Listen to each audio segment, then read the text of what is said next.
अस्सलाम वालेकुम नाज़रीन, आऊँ आहियां ख्वाजा नसीमुद्दीन। अमीं ॾिसी रहिया आहियो सिंध रंग न्यूज़ HD।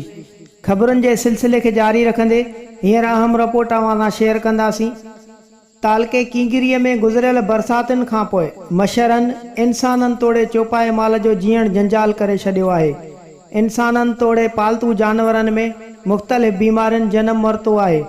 तफ़सील खां अवां खे आगाह कंदासीं। गुज़िरियल कुझु ॾींहंनि खां समूरी सिंध हिकु वॾे हाञे मां गुज़री रही आहे। केतिरनि ई माण्हुनि जा घर ड्रही पट पइजी विया आहिनि। केतिरनि ई घरनि जूं दीवारूं ऐं छतियूं उॾामी वयूं आहिनि। वॾे अंग में वोण तिर जूअर ऐं ॿियनि फसलनि जा बि नुक़सान थिया आहिनि। ग़रीब त ठहियो पर अमीर तबिके जा माण्हू बि पोइते पइजी विया आहिनि। समूरी सिंध में बरसाती पाणी बीहण सबबि मच्छरनि जो आज़ार वधी वियो आहे। तालके कींगिरीअ में बि मच्छरनि जो आज़ार वधी वियो आहे, जंहिं करे मलेरिया, डायरिया, बुखार ऐं ॿियूं केतिरियूं ई बीमारियूं पखिड़िजणु शुरू थी वियूं आहिनि। केतिरनि ई मारूअड़नि जो चौपायो माल पिणु मरी रहियो आहे, जिन ते मिसकिननि जो सफ़र गुज़र थींदो आहे।